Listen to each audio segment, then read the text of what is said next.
오늘 하나님의 말씀은 마태복음 19장 23절부터 30절까지의 말씀입니다.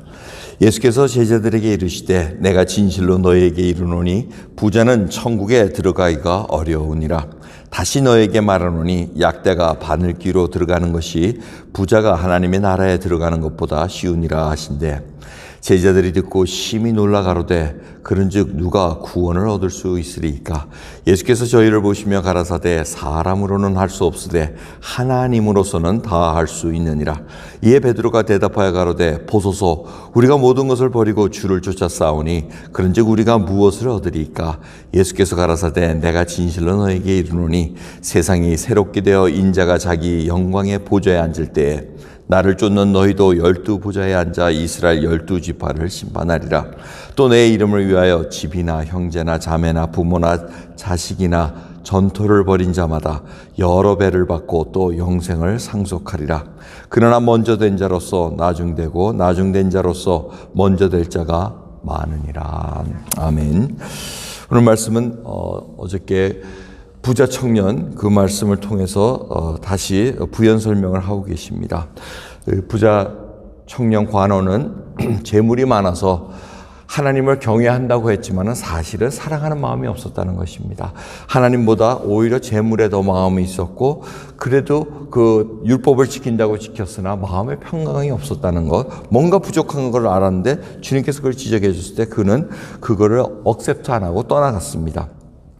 그래서 주님께서 부자가 천국 들어가기가 얼마나 어려운지 약대가 바늘귀, 낙타가 그 바늘 구멍으로 드는 것보다 어렵다 이렇게 얘기를 하십니다. 그래서 여러분 이 바늘귀라는 게 뭐 해석도 많지만은 예루살렘의 성문 중에 아주 큰 성문이 있고 아주 작은 바늘귀라고 일컫는 그런 성문이 있었다는 겁니다. 그래서 그 낙타가 그 안에 들어간다는 거는 임파서블 하다는 것을 알려주고 그렇게 이해한 해석자도 있습니다. 또 이 약대라는 단어가 바로 밧줄이라는 단어도 있어가지고 밧줄이 얇은 거 바늘귀로 들어갈 수 없는 그래서 임파서블한 거. 그러니까 어떻게 해석을 됐던 제일 중요한 거는 임파서블한 건데 이게 누가 할 수 있냐면 하나님이 할 수 있다는 겁니다.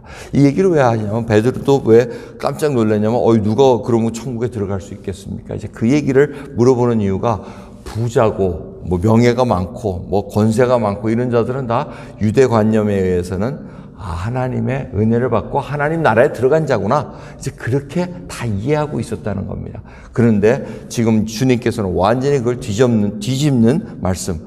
뭐 우리가 알고 있는 부자, 이 하나님의 축복을 받아서 하나님의 복을 얻어서 그렇게 살아가는 것이 아니라는 것을 알려주고 있다는, 천국에 들어가 있다는 것이 아니라는 것을 알려주고 있습니다. 그래서 여러분 이 먼저 된 자, 나중된 자 이 얘기를 어떤 천국 안에서 순서가 바뀌고 뭐 이런 의미에서 보기보다는 지금 청년이 자기 자신에는 자기 생각으로는 천국에 들어가 있는 걸로 착각하고 있지만 사실은 아니라는 겁니다. 그래서 나중된 자라는 것은 천국의 세리와 창기와 같이 이런 자들이 하나님의 은혜로 들어가 있고 그 다음에 먼저 된 자는 율법을 가지고 하나님을 경외한다고 했으나 이 부자 청년처럼 율법을 가지고 잘 지킨다 그래서 자기가 이미 하나님 나라에 상속을 받은 자라고 착각하고 살지만 그게 아니라는 것입니다. 그 자세한 내용이 다시 또 포도원 품권에 대한 말씀으로 설명을 해주고 계십니다. 그래서 여러분 저희들이 오늘 본문 말씀을 통해서 이 베드로가 한 얘기를 좀 생각해 봐야 되면 우리는 모든 것을 다 버리고 쫓았나이다.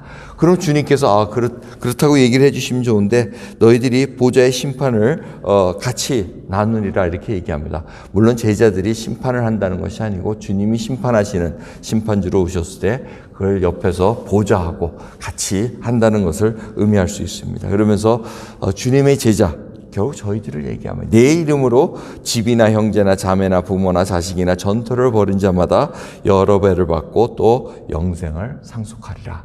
이 여러 배를 받는다는 것은 바로 현 세계의 현실에서 받는다고 얘기하는 것보다는 나중 주님께서 오시고 우리가 새 하늘과 새 땅을 바라봤을 때 하나님께서 풍성하게 뭔가를 더해 주신다는 겁니다. 그래서 온유한 자가 땅을 기업을 얻는다는 게 바로 그러한 뜻으로 우리가 해석할 수 있다는 겁니다.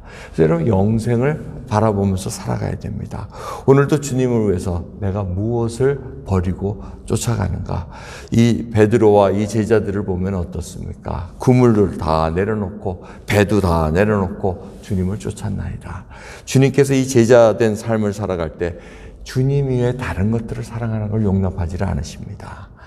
주님을 쫓는다 하면서도 부모님의 장사를 지내게 하옵소서, 장사하게 하옵소서, 이런 구질구질한 변명되면서 주님 쫓아오지 말라는 얘기를 합니다. 프라이어리티는 예수 그리스도십니다. 주님께서 영혼을 찾는 그런 한 영혼에 대해서 딱 보여주시면은 거기에 모든 것을 투자할 수 있는 그런 결단이 필요하다는 것, 그리고 헌신이 필요하다는 것을 알려주고 계십니다. 오늘 주님의 제자로, 예수님의 제자로 저희들이 또 하루를 시작합니다. 주님만이 드러나기를 원하는 그 고백, 그러면서 주님 앞에 내가 하나님의 다른 것들을 또 섬기면서 구질구질하게 달고 다니는 것은 없는가? 저는 모든 것들을 과감하게 주님 앞에 모든 것을 내려놓고 우리가 따라가는 저와 여러분 되기를 간절히 소원합니다. 기도하겠습니다. 하나님 감사합니다. 오늘도 제자로서 살아갈 수 있는 그 길을 알려주신 걸 감사합니다. 주님, 혹이라도 저희가 그 부자 청년과 같이 착각 속에 살아가고 있는 것은 아닌가 생각합니다. 나의 선함으로 하나님 나라에 들어갈 수 있는 것도 아니고 내가 가진 것으로 또 내가 행함으로 주님 앞에 들어갈 수 있는 것이 아니라는 것을 다시 한번 깨닫게 해주시며 주님께서 깨우쳐 주시고 알려주시고 보여주셔야지만 우리가 천국에 들어갈 수 있는 것을 알기에 주여 저희들 주님의 그 놀라운 사랑 다시 한번 깊이 생각하며 주님을 쫓는 저희들로 인도해 주옵소서. 감사드리며 우리 주 예수 그리스도의 이름으로 기도드리옵나이다. 아멘.